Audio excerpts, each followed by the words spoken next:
Sumpah, semua yang ada di dia sebut ini itu aku banget. Kayaknya aku bener-bener ADHD deh. Serius? Emang dia bilang gejalanya apa aja? Nih ya, nih kamu lihat di sini. Dia bilang kalau orang yang ADHD itu gampang terdistraksi, sering lupa naruh barang, susah fokus kalau kuliah online, kepalanya rame terus. Terus dia bilang kalau kamu relate sama video ini, kemungkinan besar kamu ADHD. Yaitu aku semua. Jadi kayak, oh pantas aku berantakan. Hah? Kamu nonton satu video aja langsung yakin kalau kamu gitu? Yang gak cuma satu sih, banyak. FYP aku tuh isinya gitu semua. Komentarnya kayak this is so me tuh. Akhirnya ada yang ngerti aku. Jadi ya masa semuanya salah sih? Boleh aku lihat nggak videonya? Ini nih.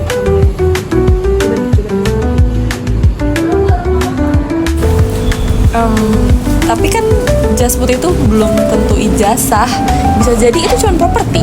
Ya tapi videonya tuh viral, FYP. Aku kan tadi udah lihat ya. Aku udah bilang juga, ini tuh FYP terus kayak lewat di aku, komentarnya ribuan. Berarti kan banyak yang percaya kan. Berarti banyak dong yang yakin sama video ini. Aku tuh sering baca di punya Perlove, orang yang sering pakai yang namanya bandwagon heuristic. Kalau banyak yang suka atau banyak yang view tuh kita mikir, oh ini berarti kontennya itu bagus dan benar. Padahal kalau kita lihat dari jumlah like-nya, itu cuma tingkat kepopularitasnya. Jadi bukan menunjukkan kalau itu fakta. Ya iya sih, cuman kayak kenapa videonya lewat di aku. Kayak aku jadi yakin banget karena ini pertama kali ada yang ngejelasin ke aku kenapa aku bisa kayak gini.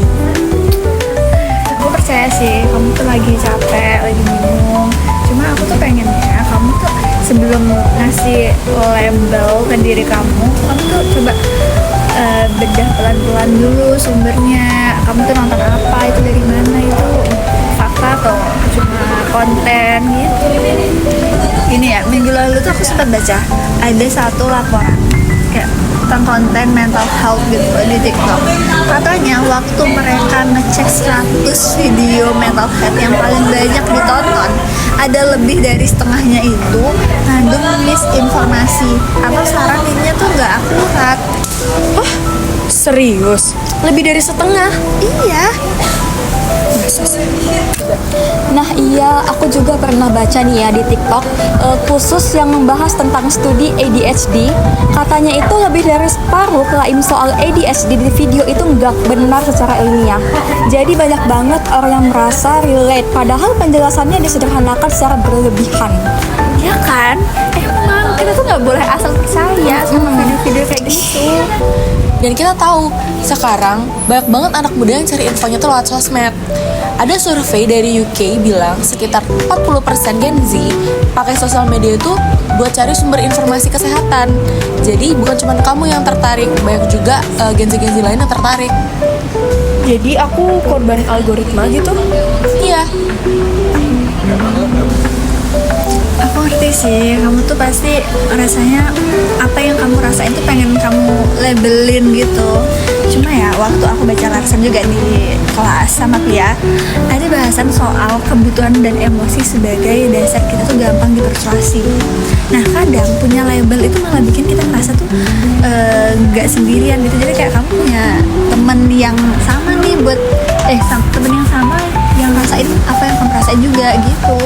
Iya sih, soalnya selama ini tuh aku ngerasa kayak aku capek, aku suka clumsy, aku nggak tahu aku harus kemana tuh, kayak aku nggak ada yang ngertiin gitu loh. Terus waktu aku lihat di FYP kayak gini, kayak aku jadi ngerasa kayak oh ternyata aku tuh ADHD, pantesan hidupku berantakan. Perasaan kamu bener kok. Kamu capek, kamu overwhelmed, itu tuh benar. Cuman kamu tuh salah nge-labelin dan kamu tuh perlu hati-hati buat nyari solusi itu. Terus aku harus gimana dong kalau kayak gitu?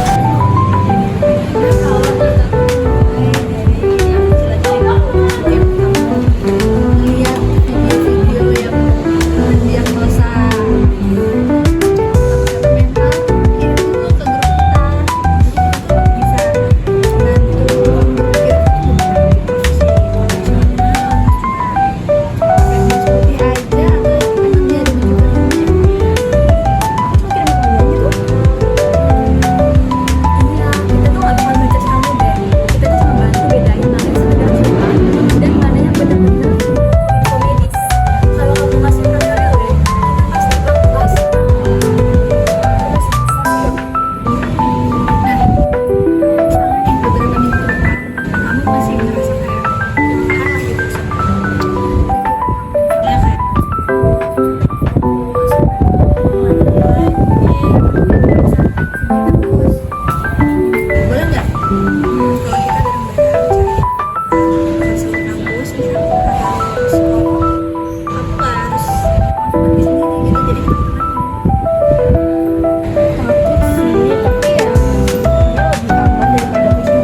ini tuh yang kayak di kelas persuasif kemarin loh. Jadi tadi kan kamu nonton TikTok kan, jadi itu tuh termasuk ke dalam rute peripheral, di mana kamu tuh percaya kalau videonya tuh bakalan rame, kreatornya kelihatan asik. Nah, yang sekarang itu kamu pakai rutenya sentral, jadi kamu itu mikir, bimbang, dan lihat argumennya. Peti, Caciopo, dan Lampau pasti bangga deh lihat kita. Sumpah sih, baru kali ini loh aku teori dalam mata kuliah nyambung ke kehidupan sendiri. Mantap sih. Dan ya perlu tuh bilang kalau kita proses kesan tuh lewat rute sentral. Perubahan sikapnya biasanya lebih tahan lama. Jadi itu bukan cuma soal hari ini kamu setuju sama aku, tapi biar kedepannya tuh kamu juga lebih rebel sama konten yang sampai gitu. Iya sih, aku nggak mau deh tiap lihat video sekali aja langsung tiba ganti label, ganti diri sendiri. Kebanyakan label nanti udah ganti mulu dah. Iya. Teman-teman, media sosial bisa buat kita lebih terhubung dan dekat, tapi bukan berarti bisa menggantikan peran psikolog dan psikiater. Kalau kamu merasa ada yang ganggu kesehatan mental kamu wajib dan berhak untuk dapetin pendampingan dari yang profesional. Jadi, jangan self-diagnose atau mendiagnosa diri sendiri melalui video pendek. Nah, nonton kesehatan mental itu boleh, belajar juga boleh, tapi jangan lupa tanya siapa yang ngomong. Ini tuh benar-benar informasi medis atau cuman pengalaman pribadi. Dan kalau kamu kayak aku tadi, rasa capek, hidupnya berantakan, itu nggak apa-apa banget. Kamu bisa cari teman yang bisa dipercaya, dan kamu bisa minta bantuan yang profesional. Karena kamu itu berhak untuk dimengerti, dan kamu itu berhak untuk mencari bantuan yang lebih profesional.